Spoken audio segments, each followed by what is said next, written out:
जय गुरु जी। शुक्राना गुरु जी। सारी संगत को जय गुरु जी। आज मैं आप सबको बताऊंगी कि क्या आप गलत राह पर चल रहे हो। बहुत ही अच्छी इन्फॉर्मेशन दूंगी इस वीडियो में, इसलिए वीडियो को लाइक करके चैनल को सब्सक्राइब कर देना और कमेंट्स में जय गुरु जी लिखना मत भूलना। गुरु जी हम सबको सबसे पहले एक अच्छे इंसान के रूप में देखना चाहते हैं।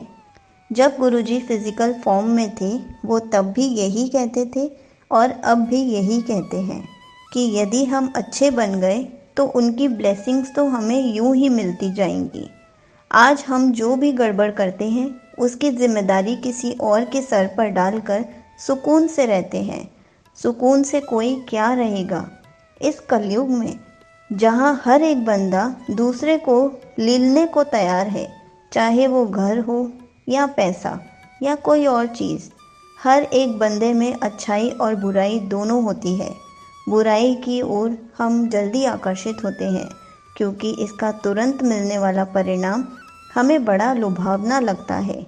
हाँ, लंबे समय के बाद भी हमारे द्वारा किया गया बुरा कार्य फलित तो होता ही है, पर कड़वे फल की तरह। उस वक्त हम कहते हैं कि हमने कौन सा बुरा कार्य किया जो हमें ये सज़ा मिली। याद करना चाहें तो इसी जन्म की बातों को हम याद कर सकते हैं, जब हमसे गलत हुआ और हमने उसे रोकने की जगह बढ़ावा दिया था। गुरुजी की एक संगत ने शेयर किया है कि गुरुजी कभी कभी लड़कियों को देखकर मैसेज देते थे। कहा करते थे कि आजकल की लड़कियां विवाह के बाद ससुराल में फ़ोन लेकर आ जाती हैं। सारा समय अपने माँ से बात करने में रहती हैं कि आज क्या बनाना है और कैसे बनाना है। घर में बैठे सासू माँ को तो जैसे नज़रअंदाज ही कर डाला है। गुरुजी कहते हैं कि ऐसी माँओं को समय रहते सचेत होना चाहिए। जब बेटी को उसके घर भेज दिया तो उसकी ज़िंदगी में भी दखल करना बंद करना चाहिए। ऐसा करके वो उसके सास का मान कम कर रही है। जो भी सिखाना हो बेटियों को हम पहले से ही सिखा दें। सास ससुर से ही वो हर बात पूछे कि आज खाने में क्या बनाना है और क्या खाना पसंद करेंगे, तभी सही है। बेटियों को माँ के घर ज़्यादा दिन रहने से मना करते रहे गुरुजी। अब उनका कर्म क्षेत्र उनकी ससुराल ही है। हम माँ अपना अधिकार साबित करने में होड़ में बस सबका दिल दुखाते चले जाते हैं।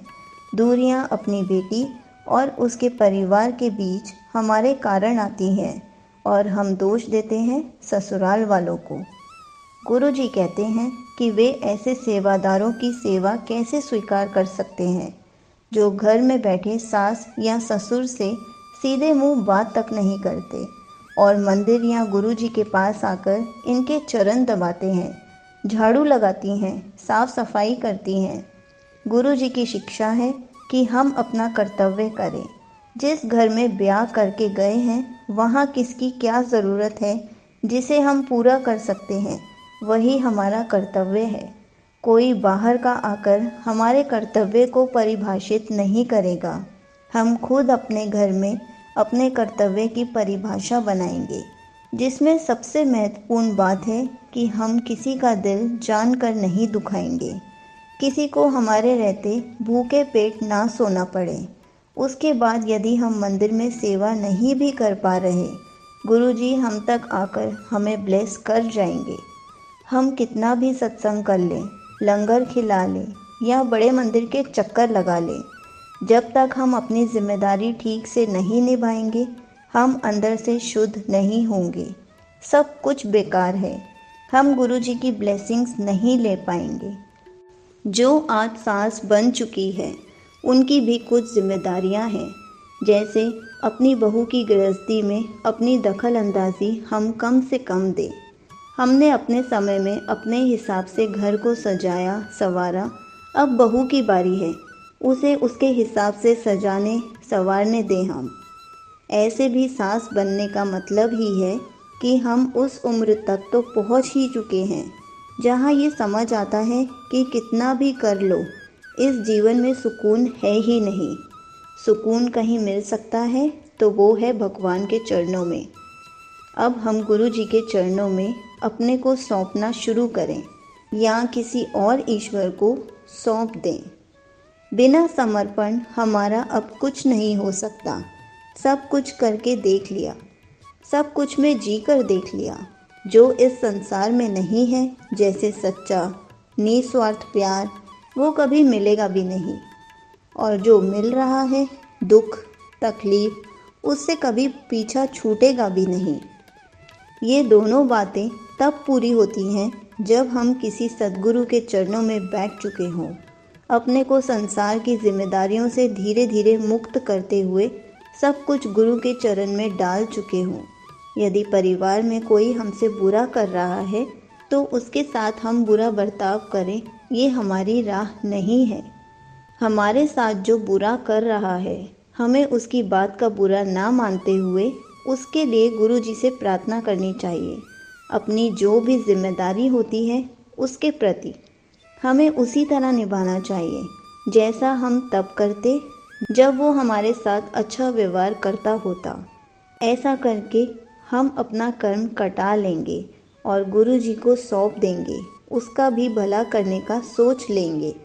यदि हम गुरु संगत हैं तो ऐसे बंदे से मिलने वाला हर व्यवहार गुरु जी द्वारा नियंत्रित है। हम ये समझ जाएं कि हम आज जहाँ हैं वहाँ सब कुछ गुरु जी के इशारे पर ही घटित होता है।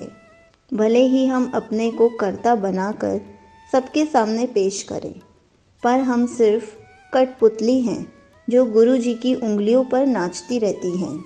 जो बुरा कर रहा है उसका कल्याण गुरु जी करेंगे। हम क्यों उसे उसके बुरे काम का नतीजा बताएं या उसे सुधारने की कोशिश करें। गुरु जी का काम गुरु जी को ही करने दें।